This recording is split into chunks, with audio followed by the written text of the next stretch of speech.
I'm Josh Spencer, and this is a 1967 E-Type fixed-head coupe.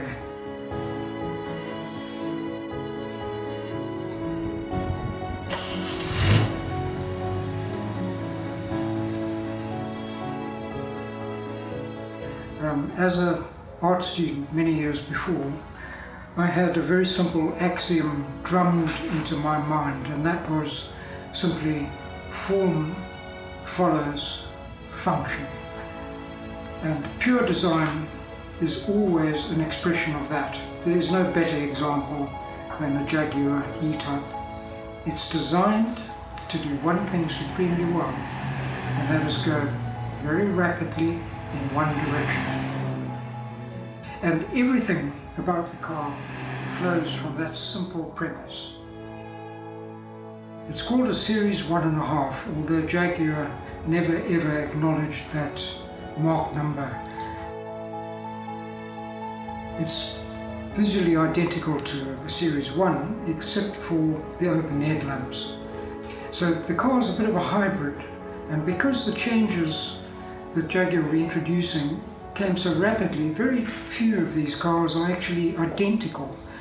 Of course, the Americans loved throwing them over cliffs in every television series ever made, so there's remarkably few of them left, which makes them even rarer. So when I happened upon this car, it was almost inevitable that I was going to buy it regardless of what sort of shape it was in.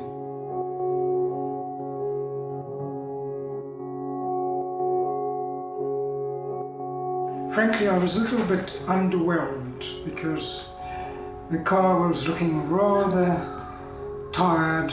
It had worn tyres, it was a bit grubby, the interior was tatty, but a 5-minute test drive blew all that into the weeds. I am just absolutely captivated by what this car represented.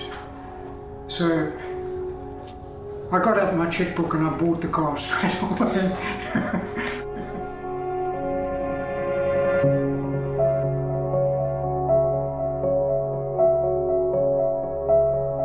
This poor old grey E-Type was effectively my only transport for something like 20 years. Like a lunatic, I used it as my daily driver, and I took it round the clock once, and then again, and then again, and then again. So I am personally responsible for something like in excess of 400,000 miles on this poor, long-suffering E-Type. It may have done 175 before I got hold of it, so it could be anywhere up to 600,000 miles that this car has done, which is, I don't know, possibly a world record for E-Types anyway. Owning a car like this, one has to learn the ins and outs of the car. One has to come to grips with all of the subtle, crazy idiosyncrasies of the Jaguar E Type. And over the years, I've tackled just about everything: the suspension, the brakes, the engine, just about everything. I've redone, restored, if you like.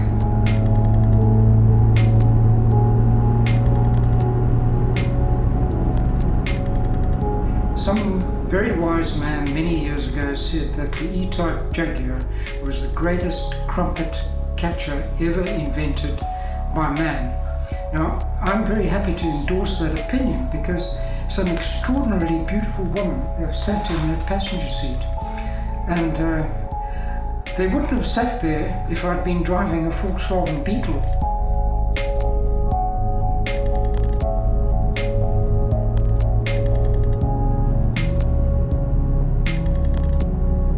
I enjoyed every single mile.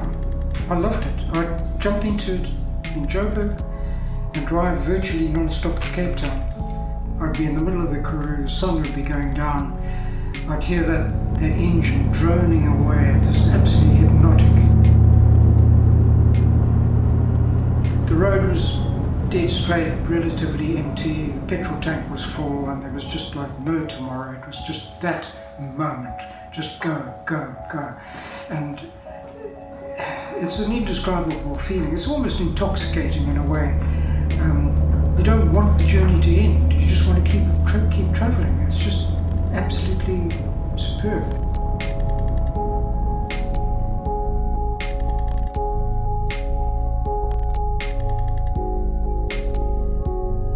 In that sense, I don't feel as if I'm actually the owner of the car. It's the other way around. The car owns me. I'm simply a custodian of a piece of automotive history.